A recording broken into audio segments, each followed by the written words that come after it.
Hi everyone and welcome to the flipped collab for A1b, develop a lesson plan.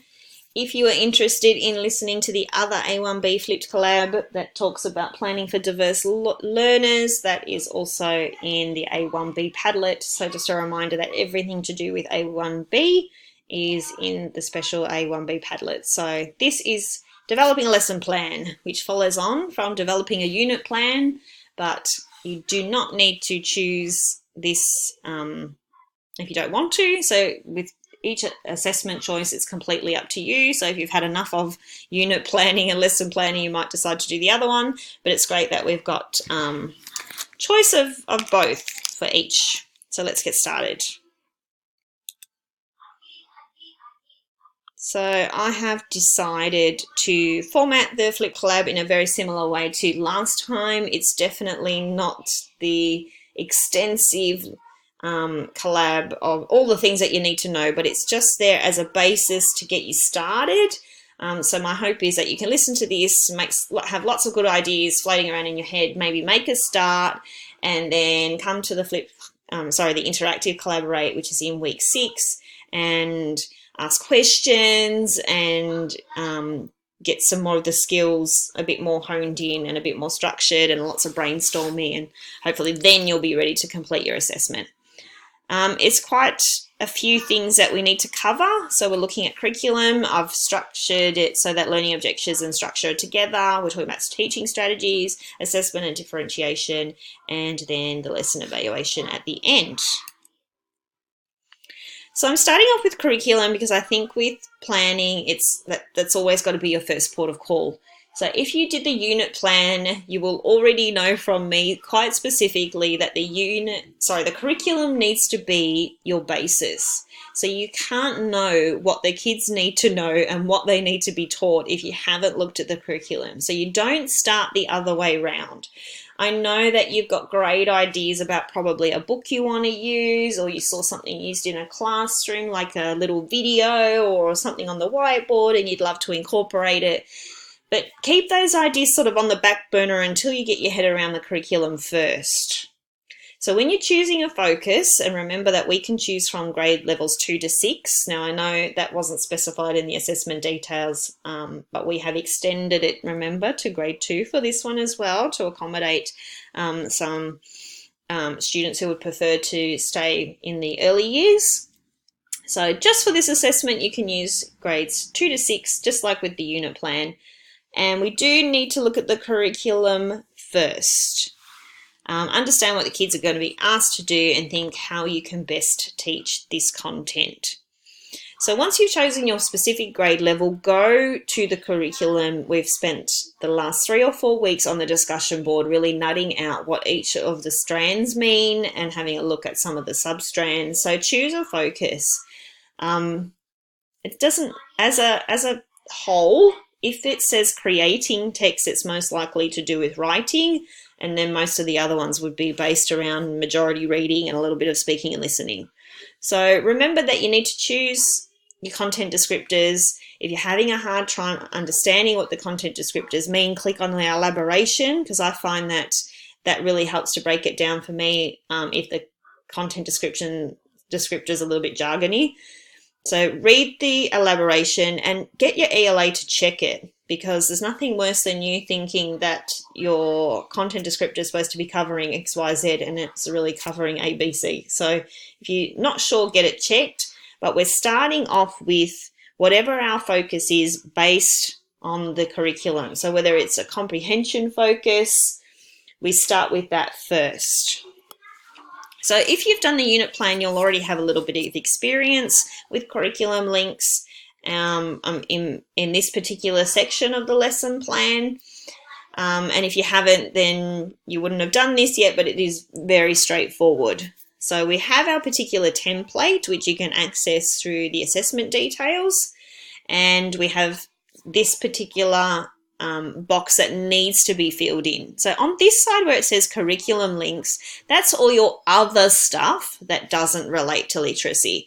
So it's going to be things like your cross-curriculum priorities and your general capabilities. So things like critical and creative thinking, there might be some personal and social capability in there, and perhaps ethical understanding. Now, when you click on your content descriptor that you're using for literacy, you will notice that there's lots of little different pictures and little different icons next to that particular content descriptor. So if you hover your mouse over those, and maybe we can even do an example of this in the interactive collab, you will see that lots of different cross-curriculum links attach to your literacy content descriptor. So you don't have to say, go off and find random cross-curriculum priorities. They're already attached to your literacy outcome. So click on your literacy outcome, hover around those little icons and see if any of the cross-curriculum priorities pop up for the particular literacy content descriptor that you're going to focus on. And these will be the ones that will go into that box. We don't need to source them ourselves. They're already there. We just need to isolate them and add them to this box. So you just need to show us that you've got whatever whole general capability it's come from, and then show us what particular cross-curriculum priority it is, such as those ones that we've got listed here. It's a lot to cover just in this Flip Collab talking about curriculum links, and I know that some people find them hard to format and hard to find, so we will do more about that in the interactive collab itself. And as I said, there's always support on the discussion board as well. On this side is our literacy focus. So this is the specific content descriptors that will be covered in your lesson. So we need to use the specific literacy codes. So we've got what level it was from, what strand it was from, and what substrand it was from, and then you can either just put the code for us or you could type out the whole content descriptor. Now remember, we don't want an overload of curriculum content. Now, to be a really explicit, well-taught lesson, probably less is more, because you don't want a really varied focus. I mean, I wouldn't want 5 content descriptors. One's talking about paragraphing, one's talking about capital letters. Oopsie, I've clicked on the wrong slide. One's talking about capital letters and one's talking about narrative structure, because I can't possibly cover all of those things in the same lesson. So if you've got 1 or 2 really good quality, probably more than 1, but say 2 really good quality content descriptors with a very specific focus that's going to keep your lesson really explicit, that's what you need to do. We don't want to be covering 10 things poorly. We just want to be covering 1 thing really well in our lesson. Because remember, when we're talking about specific strategies, we're going to be modeling these to students, so we can't model 10 things at once, and they can't expect our poor students to learn all of that in one particular lesson. So I feel like I've rushed through that, but like I said, in the interactive collab, we will talk more about how to link to the curriculum and where to start. So we have a section in our template that talks about lesson objectives. I think it's just under the title. And then a little bit further down, just under curriculum links, we have rationale. So I thought it might be important to talk about what the difference is between them. And how I read it is, and how I would structure my lesson is that the learning objectives are really specific, like learning intentions. I'd actually love for the template to say learning intentions so that we could just call it that. So we're thinking about the fact that they're really clear statements on what the kids will be doing and learning. So in my example, if I thought to myself, I'm going to focus on the content descriptor in the grade 4 curriculum that focuses on comprehension strategies. Now, my learning objective for the lesson is going to be visualizing. So that's what I want the kids to do. Now, my learning objectives are going to be very specific. I want the students to be able to do 2 things for me. So I want them to be able to, so I've written it sort of in grade speak because I would be sharing these with the kids. We will use our senses to help us visualize the text. So things like feel, taste, touch, sight, smell. We will use our senses to visualize the text, and we will watch a movie in our mind while we're reading. So they're the 2 specific skills that I would be working on with my kids at lesson to help them become better at visualizing. So I'm being very specific. I've chosen 1 specific comprehension strategy that I want to focus on, and I've chosen 2 ways to get the kids to be able to visualize better. I've been very explicit about that. they're going to be my learning objectives. They're going to be my lesson objectives. I want the kids to be able to do those two things by the end of the lesson. How I picture the rationale is a little bit broader, because you're going to have a sort of a bigger picture of how this is all going to tie in. Because remember, our content descriptor focus on comprehension strategies, and I guess that's what our rationale is that, so we're teaching the visualizing techniques because we want kids to add. So, you know, with comprehension, it's like a whole toolkit of skills that you need to be able to draw on at any one time to be able to comprehend a text. So the more skills and the more strategies of comprehension, such as visualizing, the more tools we can give the kids to be able to draw upon when they're reading, they'll be able to comprehend better. So that's sort of my overall reason for wanting to teach visualizing. But you can see how that's a lot different from what my learning objectives were. My learning objectives were really specific to the lesson, and my rationale for wanting to teach the lesson was I had broader sort of ideas of why I want to teach it, which relates to comprehension as a whole focus, I suppose. With your structure of your lesson, I've just cut and pasted directly from the template, and it shows that we have stage 1, stage 2, and stage 3, which starts off with the introduction, then we've got the body of the lesson, and then we've got conclusion. So we need to know that in stage 1, it's going to be your introduction of how you're going to gain students' attention, engage their interest, and primarily introduce a new topic.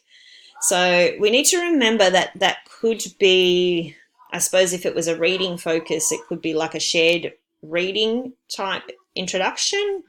But what we are looking for, that you are modeling those direct skills. So if my focus is visualizing, like I just presented to you in my last example, me as the teacher would have a text and I would model how I visualize to the particular students, and I would show tracks of my thinking. So I would have maybe sticky notes or something that I'm going to show the kids how I actually visualize and how I use those skills. So we need to think, this is where my little point in the corner comes from, is that this relates directly to what your learning and objectives are. So if my learning objective is to get the kids to be able to watch a movie in their mind and to be able to use all their senses when they're visualizing, I need to do those things in the introduction to show them what to do, to model it to them. So be really explicit about what skills you're modeling and make sure it links to your learning objectives. So in the main body of the lesson, we need to, I think it's important to, obviously the kids are going to be going off and doing something. So you describe each activity and the order that's going to happen. You can estimate times. But one thing that I wanted to sort of work on here is that we maintain the focus of the lesson. So we never jump and lose our focus. So if my focus is visualizing and watching a movie in your mind, I then don't go and ask the kids to go off and read and highlight all the keywords in the text, because that's got nothing to do with the modeling I just did of the visualizing strategy. So remember that you need to maintain your focus, maintain your learning objectives in the middle of the lesson. The kids should be practicing the skills they just saw modeled to them. Don't change the focus. Don't get them to go off and do other things. Maintain your focus. So I need to get the kids to go off with a passage of text and practice that visualizing technique and use it to do a drawing. So I'm getting them to use the strategy that I just taught them, and it could be independent, it could be guided. Some might be independent, some might be guided, because you're going to be catering to different student needs, which we'll talk about in a minute. But we're maintaining the focus. Kids can be doing different things in different ways, and we're going to differentiate our program, but we're maintaining the focus of visualizing. Everybody is visualizing. We're just visualizing at our own level.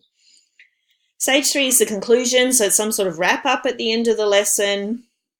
And so we're going to draw the lesson ideas together so that the students can evaluate what they have learnt.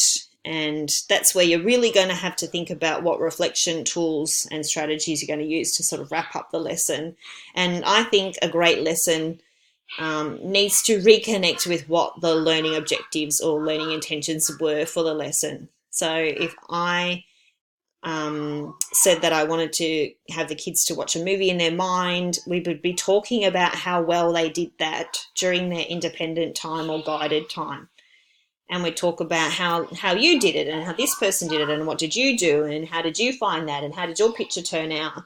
But it's all still to do with my learning objectives. I haven't lost my focus, and I'm getting kids to present what they've learnt so that other kids can watch and get ideas from each other. So we're peer learning, but we're revisiting what those learning objectives were.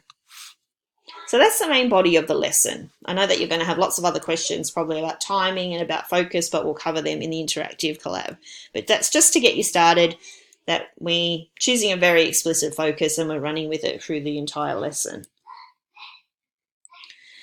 Another big focus is teaching strategies, also known as teaching approaches, also known as pedagogical strategies and approaches. So whenever you see that name, we all just know that it's the same thing, just written in a different way. So 30% of our mark is focusing on these particular pedagogical or teaching strategies. You will be pretty good at knowing the teaching strategies after assessment 1A. So regardless of whether you did the unit evaluation of 1788, life was the same for everyone, or whether you did the unit design, you would have used pedagogical or teaching approaches in both.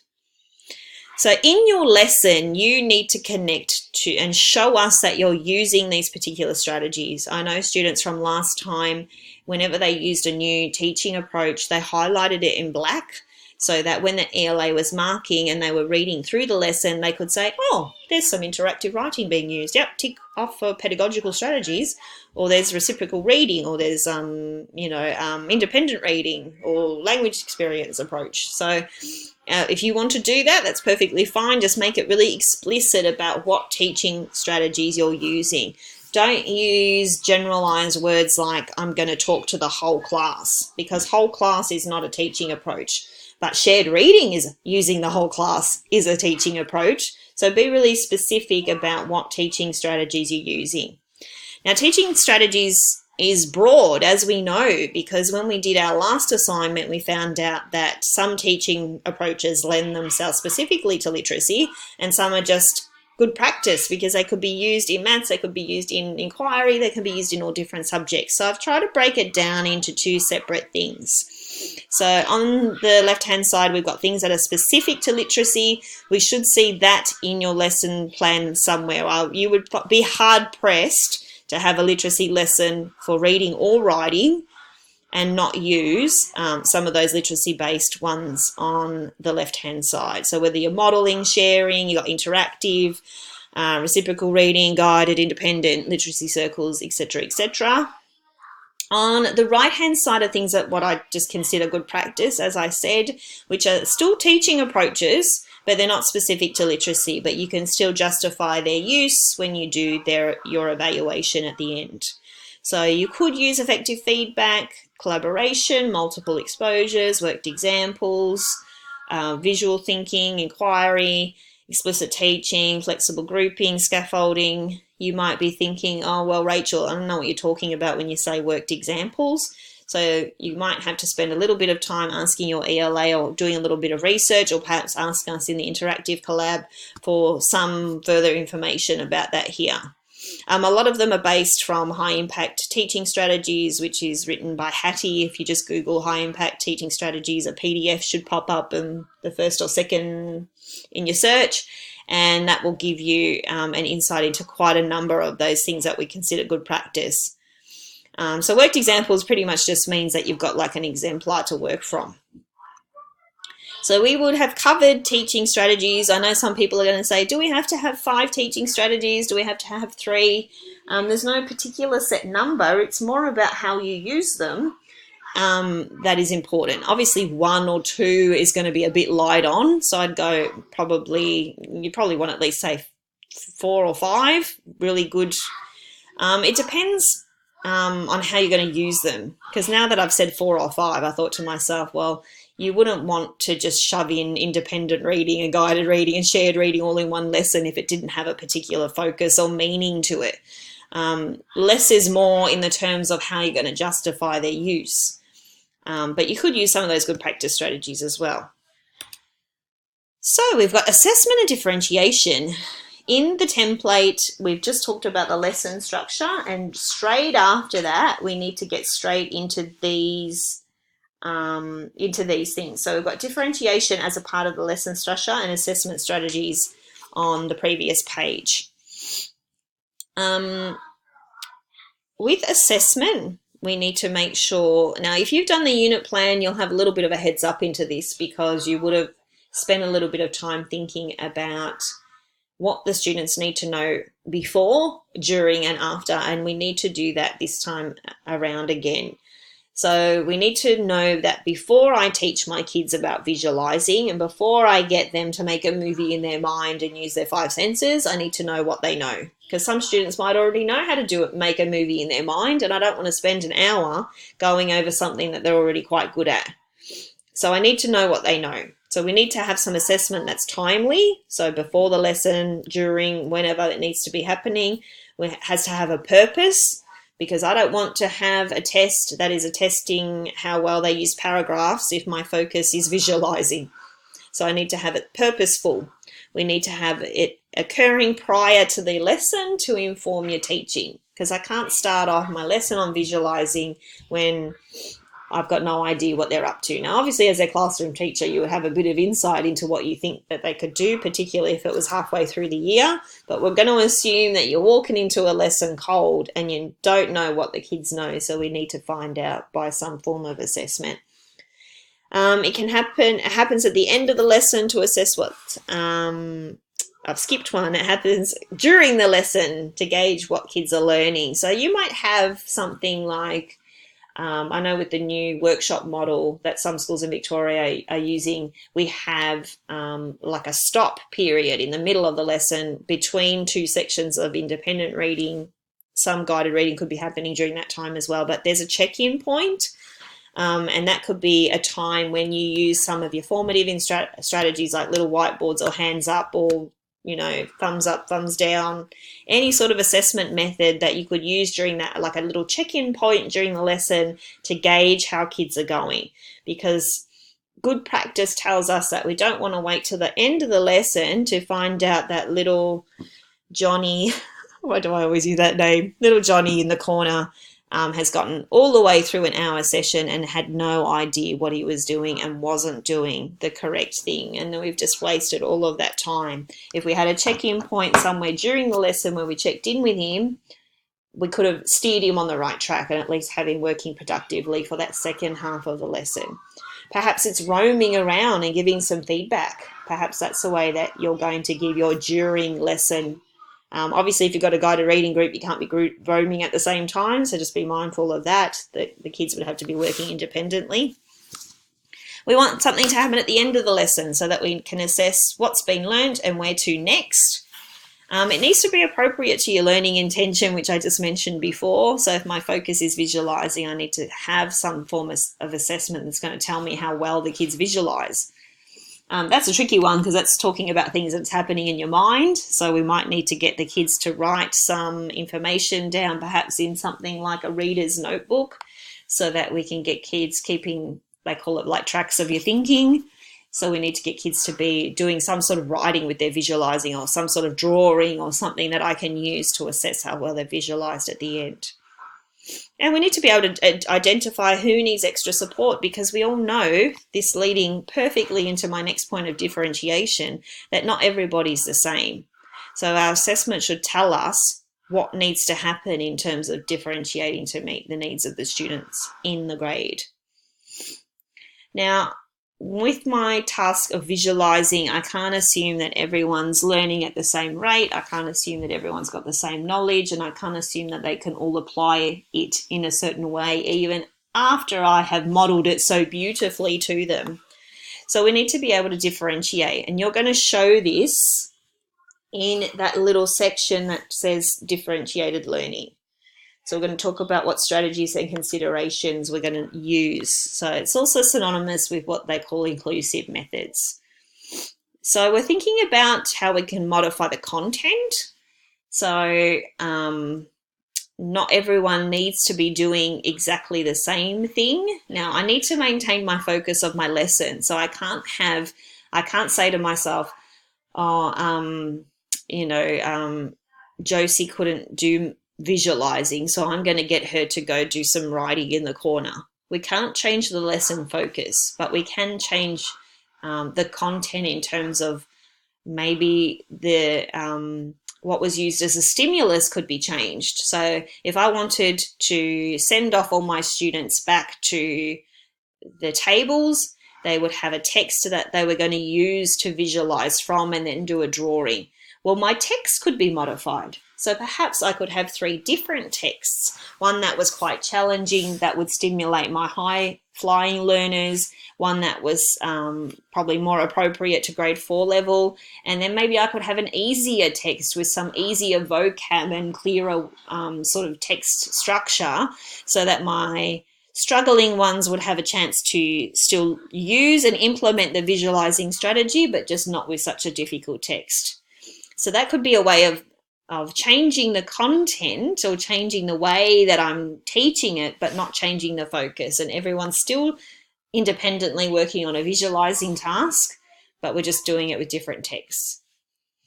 You could have multiple exposures to the same content. So perhaps when I revisit my, a suggestion at the end could be made that that they need to revisit the text, or perhaps if everybody is in a independent situation with that particular visualizing text, maybe I pull a couple of students to me and have a guided session where we do that visualizing task together with teacher support. You can provide multiple pathways, so it just means that there's different ways to get from A to Z. So we don't want all kids to have to travel the same road. Like I said, some students could do it independently. Some students might have to go to a guided session, but at the end, we've all completed the same skill and we've all completed the same task. We've just done it differently to get there by the end of the lesson. Teaching approaches is self-explanatory, because if I've got a really struggling student that I think is going to struggle, excuse me, with doing the task independently, well, then I change the teaching approach and I have to do a guided session with that particular student. I can't expect that independent task is going to work for everybody, so I change my approach. You might have to change things like routines and procedures. Maybe there's particular students who can only work for 10 minutes without being distracted and without losing focus. So you might have to change the routine for that particular student. There might be students who could go off very well and work for an hour and produce some really good high quality stuff, and you want to give them the opportunity to be able to do that too. So we just need to balance our timing and balance how we're going to implement the lesson. There's flexible groupings. You can give them feedback as you roam around. That kind of links to assessment as well. I've just written assessment there just to remind us that that's one way we're differentiating our program as well. And we're modeling and we're roaming. So lots of ways that we can cater to the needs of the students in the grade.